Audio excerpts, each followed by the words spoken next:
What is going on, beautiful people? Welcome to another episode of the Narcissist Code. I'm your favorite self-aware narcissist, Mr. Lee Hammock, better known as Mental Healness across all social media platforms. This is your first time seeing my face or hearing my voice on my little mic. I'm a diagnosed narcissist, and I use my platform to raise awareness for NPD, get more people into therapy, and also validate the victims and survivors of said disorder. Today's episode, y'all, is going to be about what have you done for yourself? What do you do for you? What have you done? Like, when you're with a narcissist, like, one of the main things that I see and I hear when I'm talking to survivors of narcissistic abuse and things like that, and victims as well over Zoom, is that fact that they've lost themselves. Like, literally, they don't know who they are. They spent so much time, so much energy, so much effort, trying to make the narcissist happy that they've lost themselves. Like, literally lost themselves, trying to make, going out of their way to try to make somebody who you really can't make happy.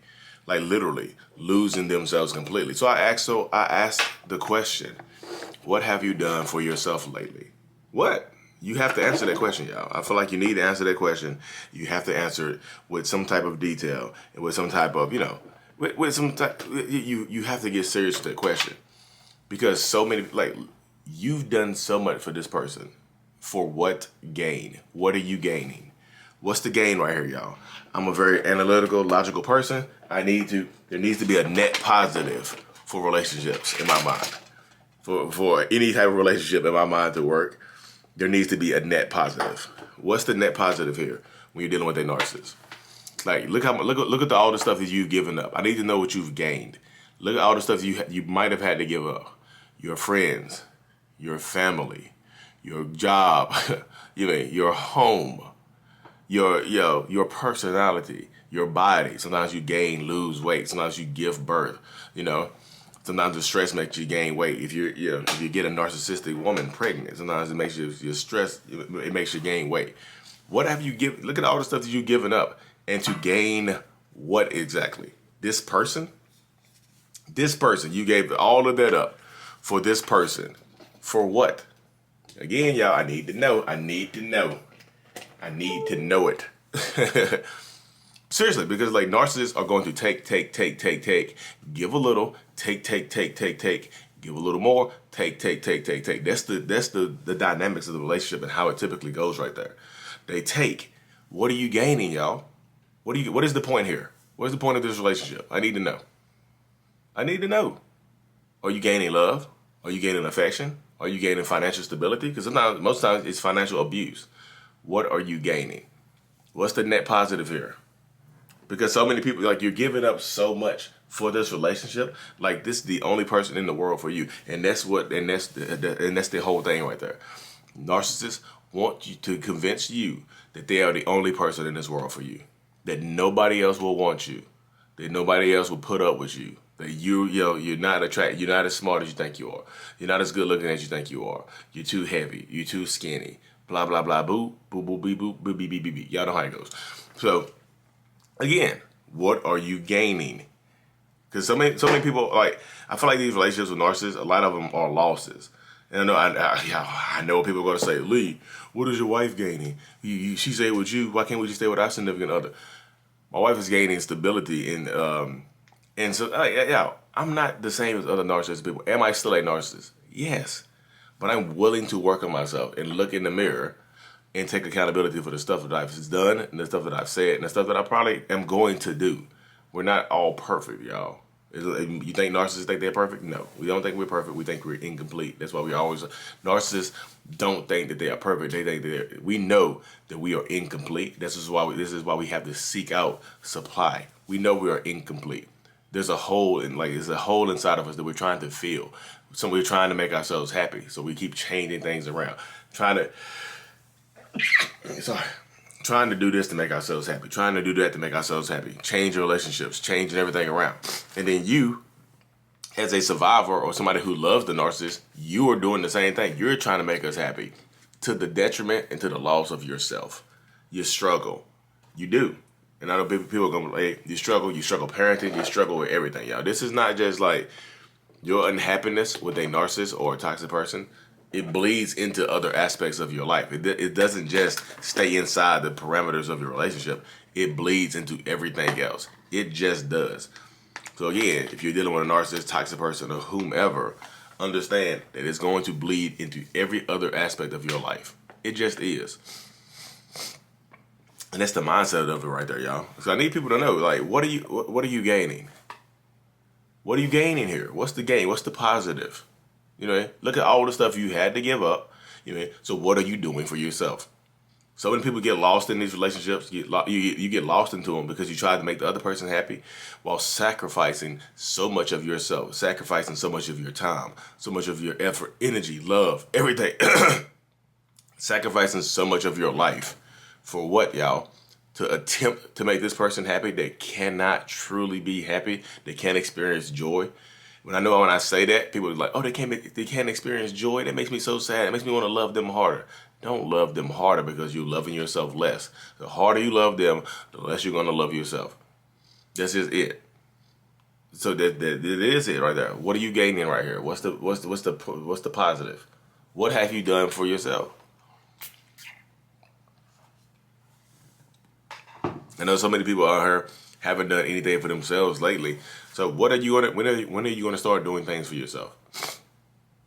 When are you going to start putting you in front of this narcissistic person?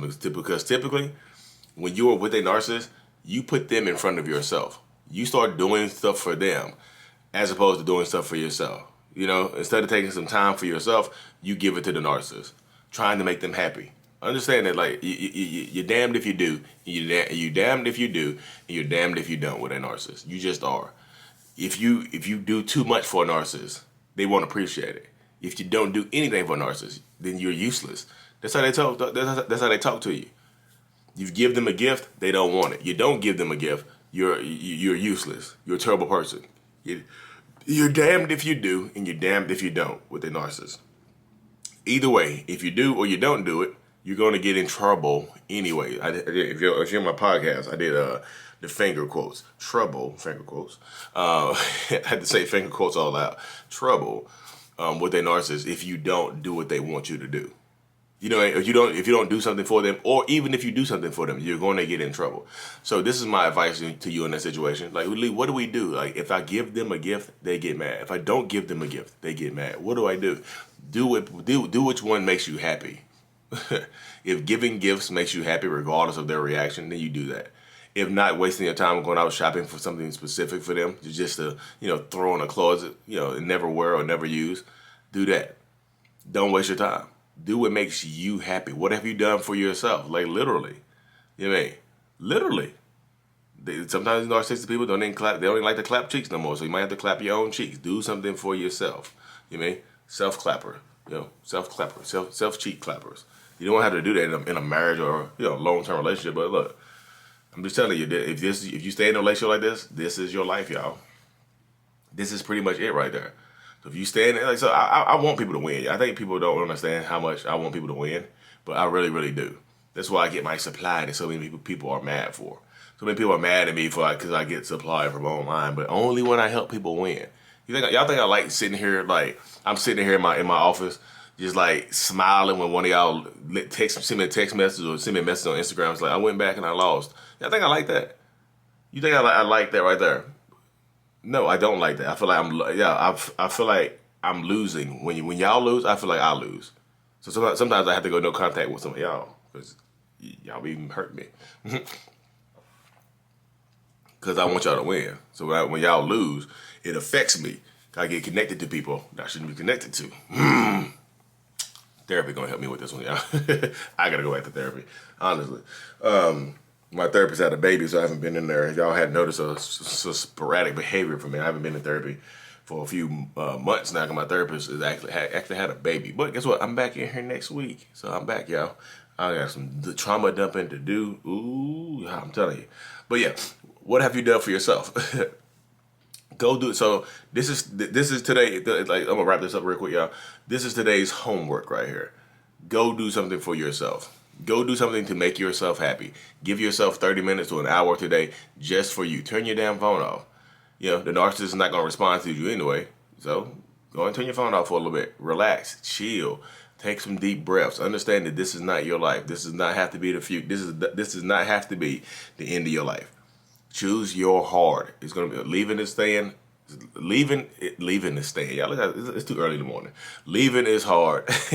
Leaving is staying. What the hell I just say? Leaving is hard and staying is hard. So choose your hard. One hard has the possibility of getting better and becoming easier over time, because leaving, it's gonna hurt. It sucks to leave, but it gets better over time if you allow it. Staying, you're gonna stay in this pain. You're gonna stay in this situation for the rest of your life. This is your life right here. If you decide to stay, that's just it. I'm not trying to hurt anybody's feelings, but that's how it goes right there. Anyways, y'all, look, if you haven't already, April 6th, 7 p.m. Eastern Standard Time, y'all, the live webinar event is coming up. It's hosted by Lisa Sunny, the author of the Trauma Bond Recovery Journal. The seminar is called How to Recognize and Overcome Narcissistic Abuse. So sign up for that, y'all. You do not want to miss that. 7 p.m. Eastern Standard Time. The link is going to be in the description of the podcast and on my YouTube channel. Check it out, y'all. April 6th to 7 p.m. Six panelists. 2 self-aware narcissists, 2 therapist coaches, 2 therapists, and 2 life coaches that have all been through narcissistic abuse. Y'all, it's going to be an amazing thing. Co-parenting, trauma bond, question and answer. Look, y'all, sign up. Thank you so much for tuning in, y'all. Mental illness is out. Peace.